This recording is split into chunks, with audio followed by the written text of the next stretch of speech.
Artificial intelligence, right? This has been the buzzword in our society over the last, 12 to 18 months. How many of you out there are using some form of AI on a regular basis, right? The most commonly used, let's say, AI resources out there, softwares, are things like, ChatGPT that are generating content, right? That you're sort of almost dialoguing with. And there's many competitors to ChatGPT. Google has their Gemini, Microsoft has their Copilot. Whichever one, there's several of them out there. Whichever one you're using. Today's episode, we're going to be talking about how to get the most out of your prompts, right? So your inputs are getting you the best possible outputs. Let's check it out.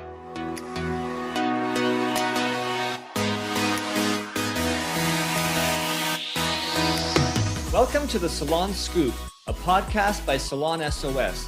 I'm your host, Scott Moon, the founder of Salon S.O.S., and I'm obsessed with helping salon professionals live their best life.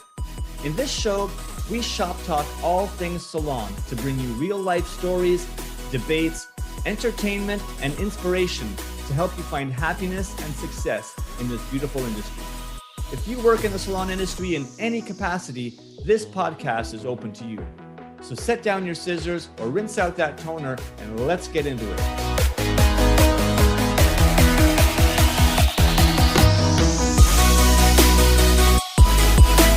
Hey, everybody. Welcome back to another episode of the Salon Scoop.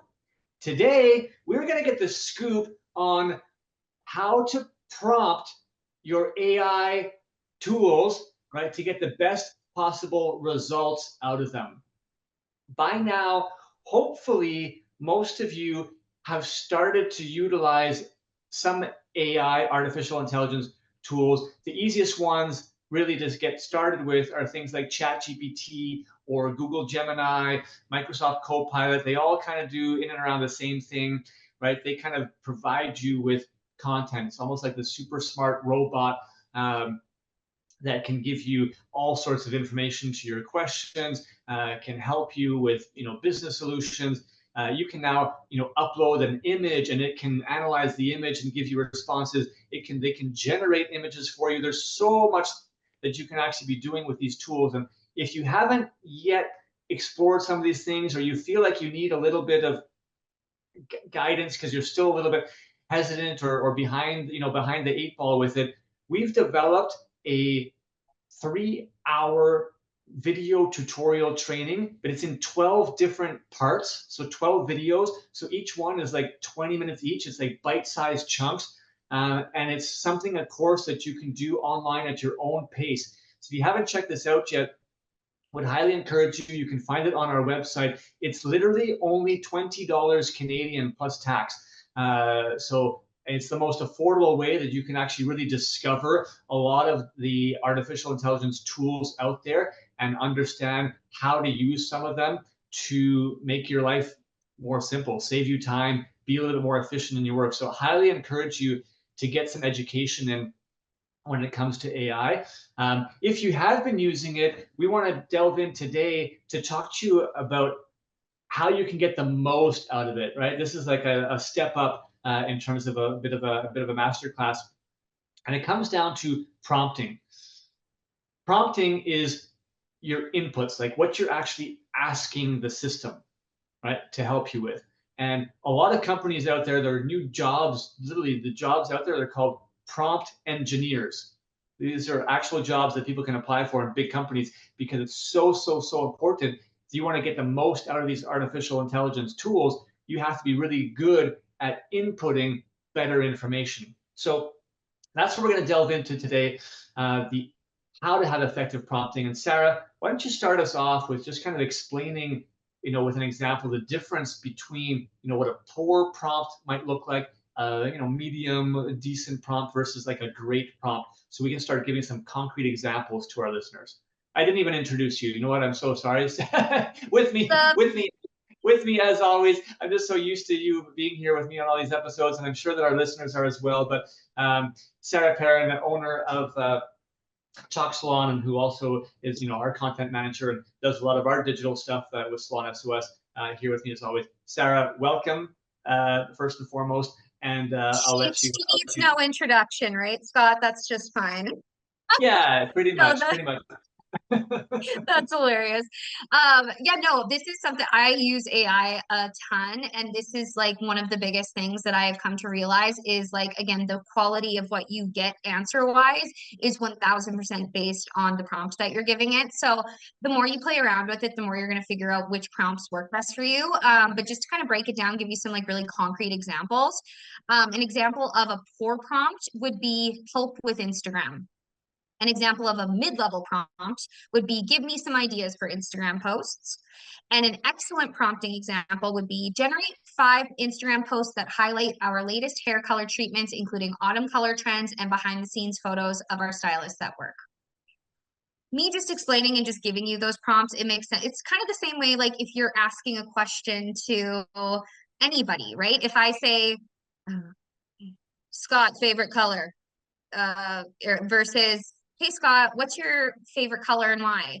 Versus, hey Scott, can you tell me 5 different random facts about you, including what's your favorite color, what's your favorite season, whatever, and then create content around that. Like it's even just asking, like again, questions to people. The more you want to learn about, the more you need to ask about, right? So that's just like a really, again, good, easy like example of what like poor, mid, and excellent prompting would look like for AI. Yeah, it sounds like it's just, being more specific, Yeah. really, right? Like not too often we're just going quickly and we're being vague. And I think one of the reasons why is because we're so used to doing Google searches in the past. And when we do a Google search, we're not used to writing out a whole like big long sentence. We just would type something like help with Instagram, right? We type like short little burst keywords. That's what we've become accustomed to. But now with these new AI tools, right? We can be way more descriptive, and otherwise it's garbage in, garbage out. So I love that example that you shared, Sarah, to get us going off. Here's just another easy example of a poor prompt would be, give me ideas for social media posts, right? Whereas a great prompt on that might be, I run a high-end hair salon that specializes in balayage and bridal makeup. Can you provide 10 unique ideas for Instagram posts, including seasonal trends and client spotlights? Right. So again, I think it's pretty obvious. You're just being more and more specific with what you're asking. You got another one for us, Sarah? For sure. Um, a poor prompt would be suggest topics for my salon blog. An excellent prompt would be I have a blog for my upscale salon that focuses on hair care tips and the latest styling trends. Can you recommend 5 blog post ideas and incorporate both reviews and how-to tutorials for at-home care?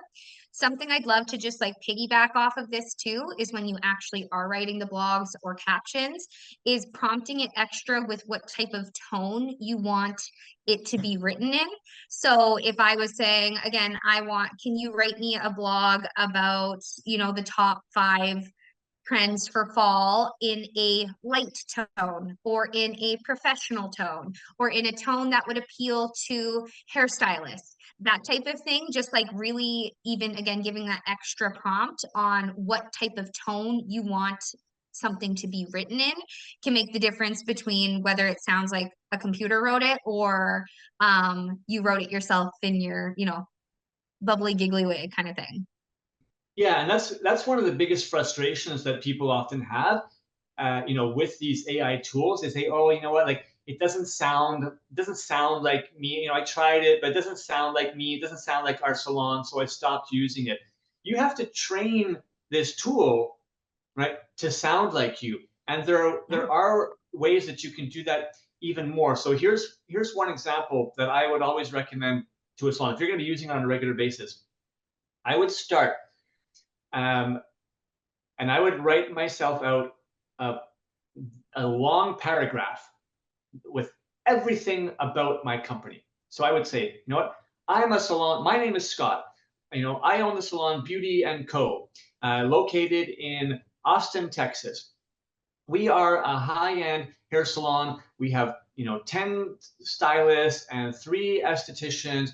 our price range is between here and here. Our website is here. You can actually even give it your website address and say, you know what, analyze my website to get a good sense of, my overall business. Our clientele, our ideal client is, women in their 30s that are professionals, but they also are, moms with a family. Typically, they're have very busy schedules and they're trying to juggle their personal and professional lives and, things that are important to them. All of this information, the tone of our salon is, friendly, yet always in an educational style. And we want to be teaching, people about trends, about tips. Give it all that information up front. I would write out a paragraph and have that so I can copy and paste it whenever I need to. And now it's like got a framework. So now if I start prompting afterwards and I ask for social media posts, I ask for information for, blog articles or, email campaigns, it's always going to be able to reference all of that information that I've given it, so it never forgets it, right? That's the one thing. It's never going to forget all that information. And you can keep teaching it and prompting it as you go. If you don't like what it's written, say, you know what, that's not, the style or tone that we would typically use.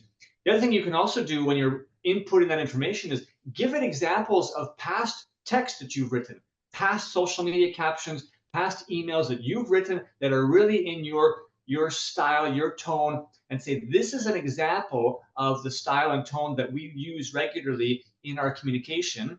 Please use a similar, tone when you are generating, content and ideas for me. And you can really dialogue back and forth. You're teaching it. So super, super important way to be effective with your prompting. All right, let's look at some other examples here, just because of like different ways that you can be using, these AI tools as well. Here's something for, precise color mixing, let's say. You want your prompt to be very detailed. Here's an example. Suggest to me 5 balayage color formulations suitable for medium length, dark brown hair, aiming for a natural sun-kissed look using, whatever brand professional color line. You can enter in the brand and it will be able to know. It doesn't matter what line you're using. This artificial intelligence will be able to identify that and give you very, very specific answers to those questions that you asked. Sarah, what else you got for us? Go back to the blog thing because I feel like that's something that you really need to, especially for longer form content or captions or whatever it is, you really need to prompt it in the way that you want it to be written. So to enhance your blog, you could write a 500-word blog post on the latest hair care trends for 2024, focusing on eco-friendly products and techniques. To further that even more, you could say include an intro and a conclusion and make sure to focus on brands like Redken, Evo, and Amica. Like there's just so many ways. The more you prompt it, the more you're going to get back from it. So that's a huge way of Exactly. doing it too. And tell it what keywords are important, to be included in there as well that you want to be focusing on, that are going to help you with your your SEO. All that's got to be in there. Okay, let's talk even more about social media because so many people that are using these AI tools are using it for help with social media. So instead of create a social media post around this, and this, that's great, but you want to have engaging content, right? So ask it for that because it actually knows. And again, here's an example. If you want engaging captions, ask it for that. Generate a witty, right, and engaging Instagram captions for a salon specializing in creative, vivid hair colors such as neon pink and electric blue. Okay. But you've really specified that you want to be witty and engaging, right? Sometimes you're going to want something that's educational and informative. So you have to just direct it for how you want it to be. And again, you can provide examples if in the past of like what witty and fun is, so that it's talking in your voice as much as possible. And then it will remember that, right? If you're using the same chat line. One thing specifically about, let's say, ChatGPT, you can have multiple different chats going on. It's almost like, and they're on the left-hand side of that menu. So you can kind of go back to, so if you have one chat that's all about, accounting issues, whatnot, you can kind of just keep going back and adding information, getting more, and it's going to remember everything from that chat. But if you start a brand new blank chat, it's like starting from scratch with nothing. So you might want to be keeping that in mind and going back to an old chat that's always about social media, and you keep feeding questions into an ongoing chat about social media so that it remembers all of your feedback and all of your prompts and all the information that it's given to you, and not starting a brand new chat every time. I think that's an important factor as well. Yeah, totally. No, that's genius. I feel like there's a lot of good little tips that I will also be taking for my AI prompting from this as well. Yeah, makes sense. So if you haven't been playing around with AI, we cannot stress enough, how important this is. It's really, really, really, going to be, it's already started, but it's going to be transforming our world in ways that we can't even imagine today. And if you're not at least taking the first steps to understand it, you're really putting yourself at a disadvantage. We've done a lot of other episodes on AI. We'd encourage you to go and check those out. We have constant posting on our social media. But again, that training that we've put together is really a great starting step if you want. And it's literally, like I mentioned before, it's only $20 Canadian plus tax. It's like $23 all in for over 3 hours of tutorials, like hands-on showcasing. It's probably the best value education that you can get on the AI front today. And if you have any questions, just don't hesitate to reach out. Reach out to us. we love to be here as a resource and to support all salon professionals. So no question is too silly. Don't be shy. We're here to help you any way that we can. Like, that's why Salon S.O.S exists. That's what Sarah and I care about. That's what's most fulfilling. So reach out. We're here to help, here to support you, here to give you as much tools and information and resources as possible. Hope you got some valuable tips out of today's episode about prompting AI that you can go and utilize to make your content that much more outstanding going forward. Have a great day, everyone, and stay stylish.